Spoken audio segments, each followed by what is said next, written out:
Massachusetts firefighters rescue a woman and 3 children from a 3rd floor at an apartment blaze. Good morning, I'm Mitch Arnold, and this is Firefighter Fridays. Brockton Deputy Chief Kevin Galligan praised firefighters for following the ladder rescue training they just had completed 2 weeks ago.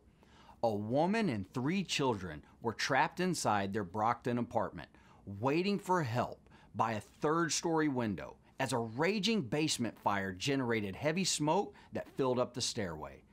Brockton firefighters came rushing in with ladders to rescue the family, including a woman and 3 children, after a home security system alerted the fire department about the basement fire.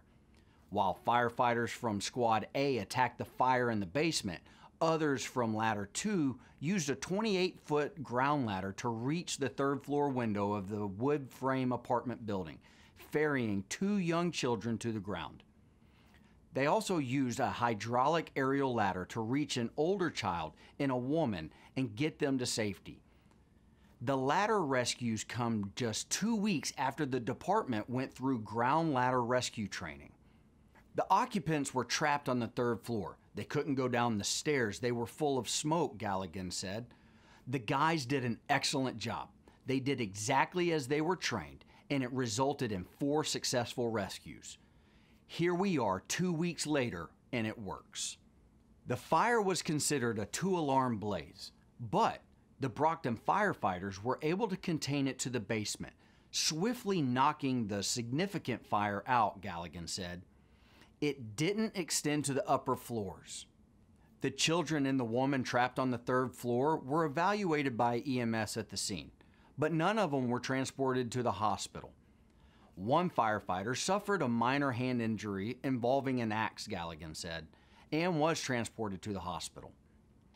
A total of 6 occupants in the building were displaced as a result of the fire, leading firefighters to turn off the utilities as a result of the fire, smoke, and water damage.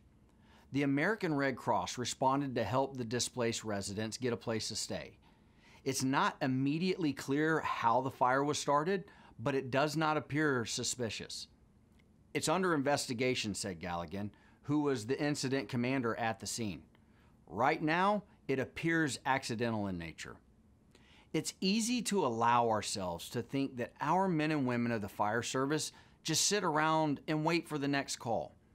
What many don't realize is they are constantly training.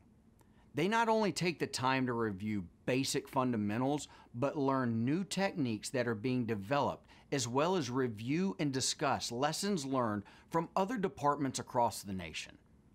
They not only take time to learn this in a classroom-style environment, but with hands-on training as well. Countless hours of training and repetition on these fundamentals and techniques allow our firefighters to gain the muscle memory, which allows them to stay calm and execute successfully under extreme circumstances when lives are on the line. Becoming an expert in your craft is essential. The only way to accomplish this is to be dedicated, spending long hours working to become better, no matter how simple or mundane the task may seem.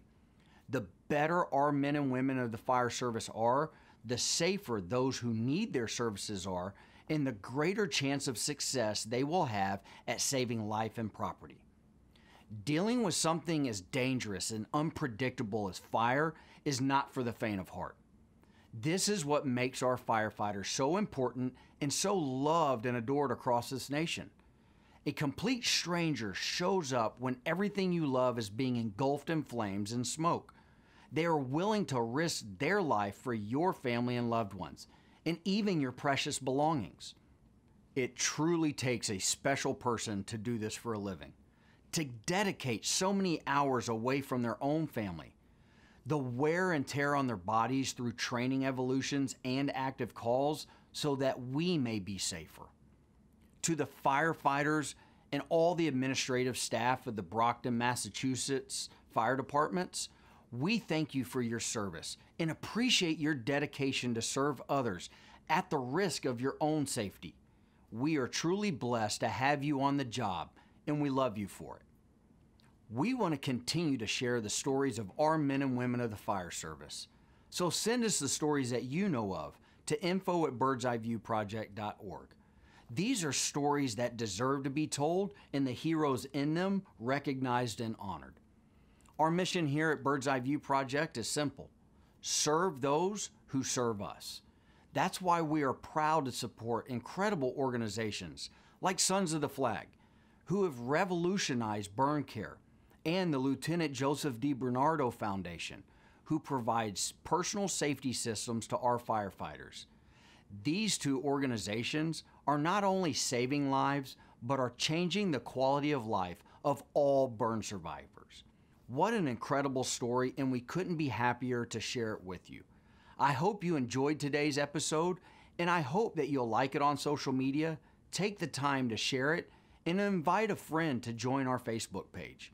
Until next time, love on one another, be kind to one another, and always serve those who serve us.